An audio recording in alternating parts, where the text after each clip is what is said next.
উত্তর আমেরিকা দেশ কানাডার বৃহত্তর টর্নেডো পিয়ারসন আন্তর্জাতিক বিমানবন্দরে অবতরণের সময় ৮০ জন যাত্রী বহনকারী একটি উড়োজাহাজ উল্টে ১৫ জন আহত হয়েছেন। সোমবার ব্রিটিশ সংবাদ মাধ্যম বিবিসি এক প্রতিবেদনে তথ্য জানিয়েছে। এ ঘটনায় আহতদের মধ্যে ৩ জনের অবস্থা গুরুতর বলে জানিয়েছে টর্নেডো পিয়ারসন আন্তর্জাতিক বিমানবন্দরের কর্মকর্তারা। বিবিসির প্রতিবেদনে বলা হয়, পিয়ারসন আন্তর্জাতিক বিমানবন্দরে অবতরণের সময় ডেল্টা এয়ারলাইন্সের একটি উড়োজাহাজ বিধ্বস্ত হয়েছে। বিমানবন্দর কর্তৃপক্ষ জানিয়েছে, উড়োজাহাজটি মিনিয়াপোলিস থেকে আসছিল। তারা ঘটনা সম্পর্কে অবগত। এই ঘটনায় সব যাত্রী ও ক্রুকে উদ্ধার করা হয়েছে। জরুরি উদ্ধারকর্মী দল কাজ করছে। বিবিসির প্রতিবেদনে আরো বলা হয়, উড়োজাহাজ দুর্ঘটনার আগে ব্যাপক তুষারপাত হয়েছে। তবে দুর্ঘটনার প্রকৃত কারণ এখনো জানা যায়নি। তবে শীতকালীন আবহাওয়ার কারণে অনেক ফ্লাইট দেরিতে চলাচল করছিল। কানাডার পরিবহন মন্ত্রী অনিতা আনন্দ বলেছেন, তিনি গুরুতর ঘটনাটি নিবিড়ভাবে পর্যবেক্ষণ করছেন।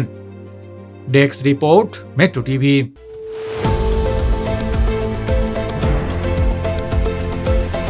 দেশের পাশে, বিশ্বের সাথে, মেট্রো টিভি।